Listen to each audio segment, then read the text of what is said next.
Quite nice, this one, isn't it? This has got to be one of the most cool and hottest and fast and raw bikes that I've seen at EICMA so far. Yeah, I mean, they're focusing on the same theme as the original bike with this new launch, aren't they? And they're just effectively saying that it's even more beastly than the original.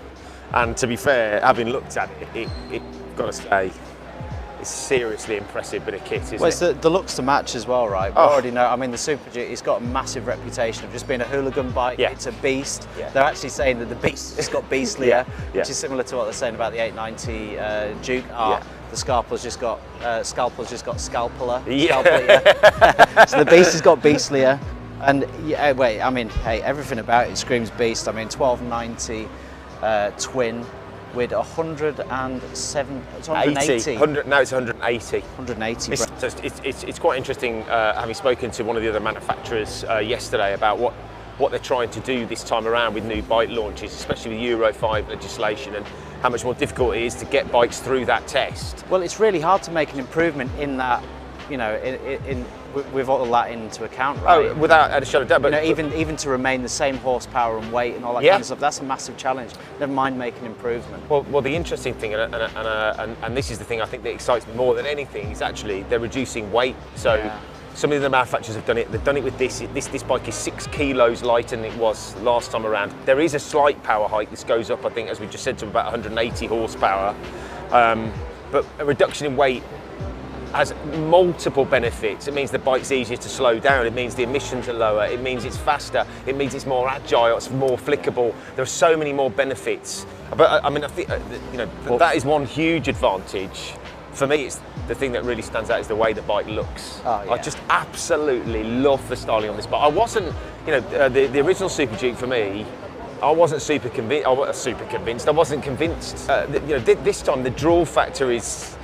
I'm struggling not to salivate right now. It's fantastic. Well, interestingly enough, you're actually in the market for super powerful naked bike, aren't you? Yeah. Well, I mean, this has got to be on the. Oh, without a shadow of a doubt. I think I had some kind of strange and erotic dream about this last night, having seen it yesterday. Well.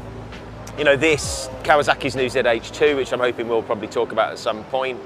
I believe, I don't know whether the bike's here, but I believe they're launching an uprated speed triple. I just love a good naked, but I've got to say, at the moment, this is top of the list. I've looked at Ducati's new V4 Street Fighter, which I'm assuming we'll talk about as well. But for me, at the moment, this is top of the pile. Yeah. I mean, it's fantastic. I love what they've done with the exhaust system. Obviously, the camera's around there, but the exhaust system looks fantastic, in my opinion. Obviously, this one's been fit with a full akrapovic system, but even the standard one looks absolutely mint. Well, I mean, I think this is going to be a massive favourite for this bike. One of the things that we were talking about with Ollie, who's on our camera today, last time we first saw the bike, was the standard system. Because it's got a single-sided swing arm, it kind of covers it a bit, doesn't it? But when you see it with the cut of it, I mean, that just looks fantastic. I think the proportions are right. The packaging looks good.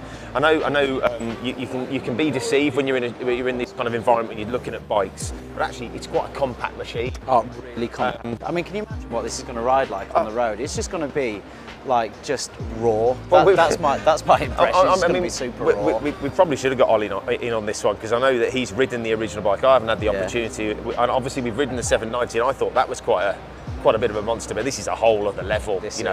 Monstrous power, huge torque. It's just a wheelie machine. It's a hot rod. It's the kind of hot rods of the super nakeds, isn't it? And everybody seems to be kind of just incrementally increasing power and dropping weight, and they've done pretty much the same thing with this machine. That being said, though, it has got all the bits to sort of complement that, so it's not just all power. I mean, they've done a huge amount of work on the chassis. And that's actually the big thing that KTM are talking about, is the chassis, making it stiffer, better handling, more agile, and more stable. More stable, and pairing it with some fantastic components. I mean, WP Apex Pro suspension, which is just phenomenal. These brand new Brembo Stilema, which again is the kind of really the new M50. Really clever braking system. I mean, CNC specifically to induce sort of more airflow, so you don't get that build-up of heat when you're really going Yes. hard. I mean, it's a clever system, and actually I think a fair bit of the weight is saved via the new Brembos. So yeah, when we were talking to Paolo yesterday, he said that effectively they're sort of peppering holes in the caliper to make it like a bit lighter, but also to make it to improve the airflow to stop you getting your brakes too hot. It's so clever. The other thing I love about this is the switch gear. I know it seems like a really silly thing, but I think they've improved that massively. It all feels really nice quality and premium. That's the right word. Yeah. The finish does feel another notch up from the previous bike. Yeah, I would totally agree with you. I've decided. Yeah. So pricing on this is not wholly confirmed yet for the UK, but we're looking at about sort of 17, 18 grand for between I think between 17.5 and 18k. That doesn't include the tech pack, which is something they're obviously doing for this round of and that's releases. Fitted on this bike. Say again. And that's fitted on this bike, tech pack. Yes. Yeah, and that again is very similar to what we talked about with the 890s R track mode, multiple rider modes, 9-way traction. And Paolo was just saying to us that when you're on track and you're really putting some heavy braking down, it'll flash the rear light to let other people know that you're really. Cool.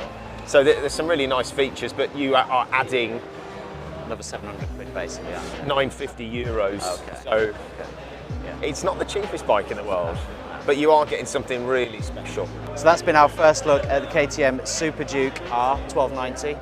Absolutely love the bike. It's gorgeous. So stay tuned, we're going to be shooting more bikes from EICMA and the latest basically for the 2020 season. Please like, please comment, love to hear what you think about the bike. Please subscribe to the channel as well, and make sure you hit that notification bell too. We'll see you next time. All alive. The devil's in the detail, lingered inside.